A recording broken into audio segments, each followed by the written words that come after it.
Salam sejahtera dan kita jumpa lagi. Okey, murid tingkatan 5. So, hari ni kita belajar sikit ilmu Okey. So, kita pergi ke terus Okey, ini indeks sejarah pengumbalan Perlembagaan Persekutuan. Okey. Yang hari itu kita sudah belajar latar belakang sejarah Perlembagaan Persekutuan. Kita kena tahu ada dua, iaitu Undang-Undang Melayu dan Undang-Undang Inggeris yang telah dikacukkan dan menjadi Perlembagaan Malaysia pada hari ini. So, sebelum kita pergi ke Perlembagaan Persekutuan ini secara detail, kita kena tahu sejarah dia, asal-usul dia, macam mana lahirnya sebuah Perlembagaan Persekutuan, undang-undang tertinggi persekutuan. Okay, so you tulis indeks tulis indeks hari ni. Okay. Dan jangan lupa tarikh, jangan lupa tarikh pada hari ini. Okay, next kita pergi ke slide seterusnya. Okay, untuk maklumat kalian, sejarah Perlembagaan Persekutuan kita ni dia bermula pada tahun 1877 hinggalah 1957 sehingga negara kita betul-betul mencapai kemerdekaan, iaitu 31 Ogos 1957. Siapa yang mengubah, siapa yang membuat perlembagaan kita ni, undang-undang tertinggi negara kita ni? Of course, bukan tubuh badan kita, badan perundangan. Badan perundangan ini dia buat undang-undang, buat undang-undang untuk pastikan negara kita ni daulat, bebas, merdeka daripada campur tangan kuasa asing. So, dalam badan perundangan ini dia dinamakan parlimen. Okey, anda pernah jumpa perkataan parlimen ini? Parlimen ini ialah satu bangunan yang membincangkan isu-isu semasa untuk memastikan pentadbiran negara, perundangan negara dan kehakiman dapat dijalankan dengan adil dan saksama. Okey, untuk menegakkan kedaulatan negara. Okey, sebagai rakyat kita perlu menghargai jasa pemimpin yang berusaha mengekalkan kedaulatan negara kita ini. Sampai sekarang kita merdeka, tapi kita tak tahu kesusahan yang nenek moyang kita ataupun tokoh-tokoh yang lalu memberi sumbangan kepada kita. Kita kena tahu sejarah. Sejarah bukan satu subjek yang mati, tetapi sejarah ialah kehidupan. Kalau kamu tak tahu kehidupan, maka susahlah kamu nak menghargai apa yang kamu ada sekarang. Pada masa yang sama, kamu akan lupa jati diri, identiti diri kamu sebagai rakyat Malaysia. Okey. Apa yang kita sudah belajar hari itu, kita dah tahu di negeri-negeri Selat ini, orang putih sudah bawa satu undang-undang Inggeris yang dikacutkan, yang dinamakan Charter of Justice.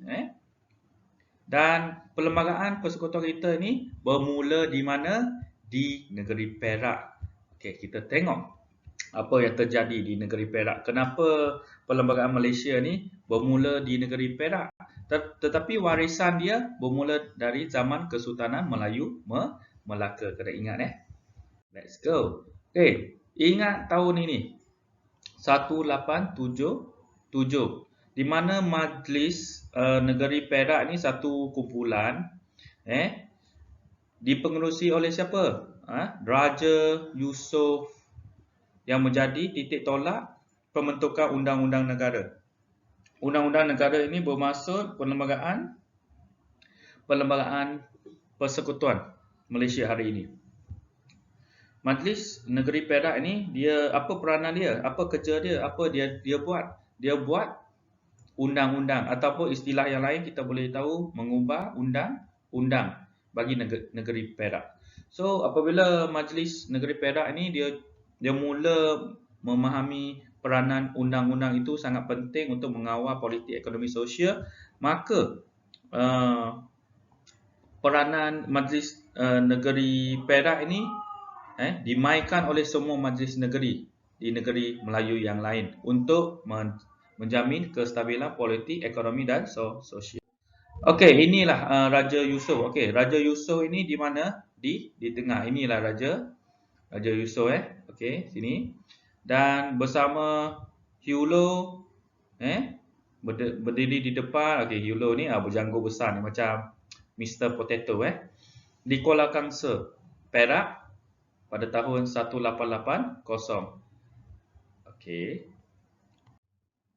Pada tahun 1946 ini kita boleh lihat ada 3 unit pentadbiran yang British sudah bentuk, iaitu negeri-negeri Selat, negeri-negeri Melayu tidak bersekutu, negeri-negeri Melayu bersekutu. Tengok NNS, negeri-negeri Melayu ini. Undang-undang di negeri-negeri Selat ini dikubah oleh Majlis Undangan Negeri. Negeri-negeri Melayu bersekutu dikubah oleh siapa? Dibuat oleh Majlis Persekutuan. Dan kemudian the last one, negeri-negeri Melayu tidak bersekutu dikubah oleh Majlis Negeri. Ingat Majlis Undangan Negeri, ingat undang-undang di negeri Selat. Ingat Majlis Persekutuan, ingat negeri-negeri Melayu bersekutu, dan ingat lagi negeri-negeri Melayu tidak bersekutu, ingat Majlis Negeri. Okey, so ketiga-tiga majlis ini dia memainkan peranan dalam bentuk pentadbiran masing-masing Next, kita pergi ke 1948, kita boleh lihat Perjanjian Persekutuan Tanah Melayu 1948.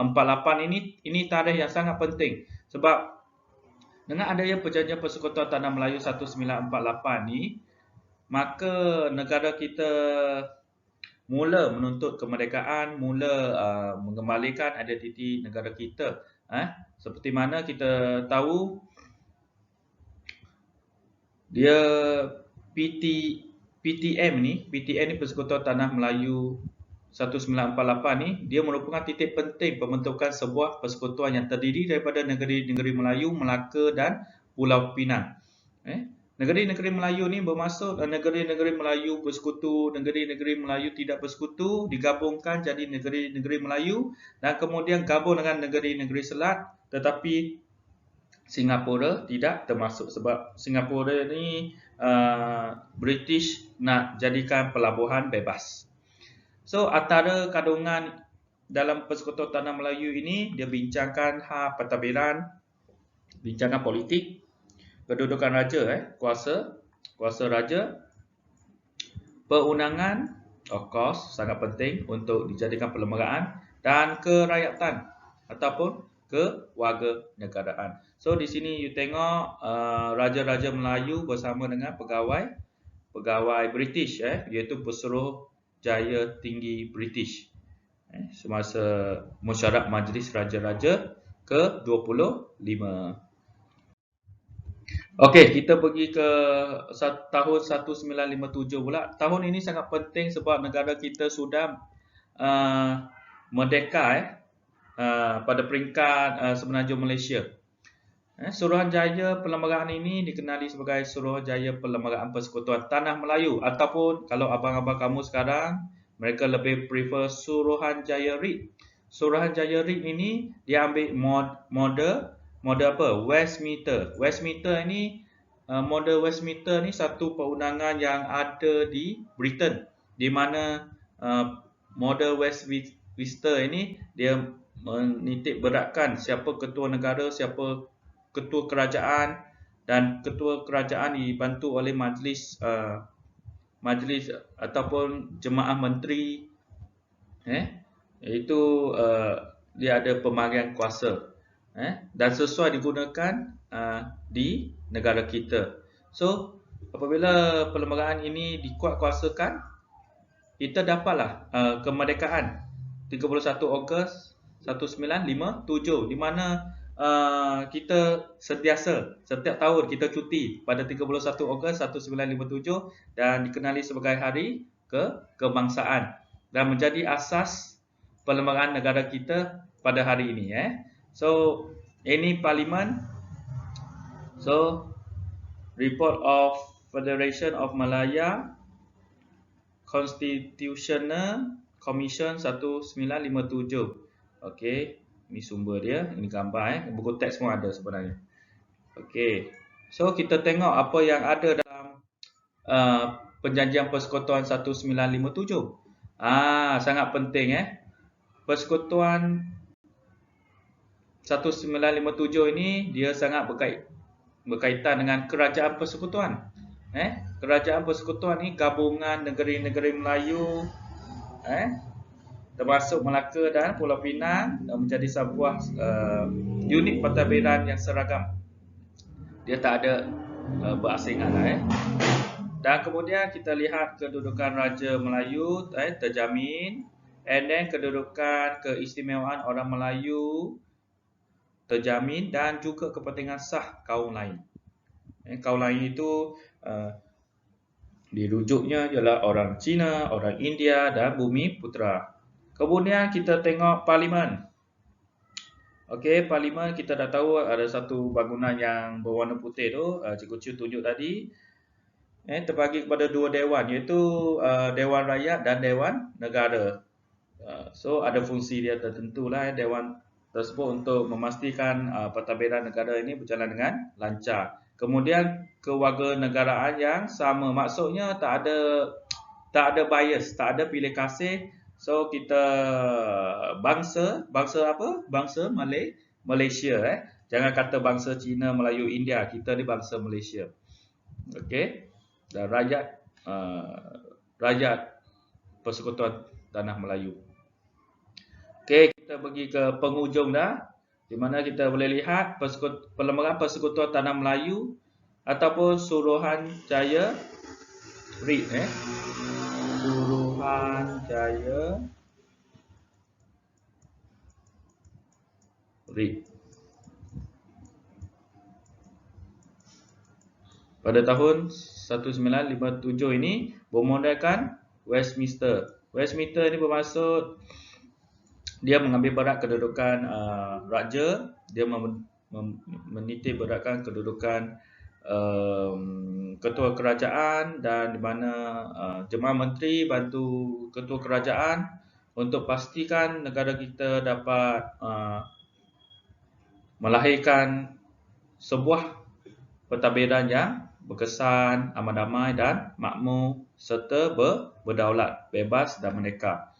Dan memandangkan negara kita mempunyai asas sistem perundangan yang bertulis, maka hal ini banyak membantu Malaysia mengubah sebuah perlembagaan bertulis. Bermaksud di sini kita dah tahu, kita dah belajar pada zaman Kesultanan Melayu Melaka, di mana undang-undang ada dua jenis, satu bertulis dan satu tidak bertulis.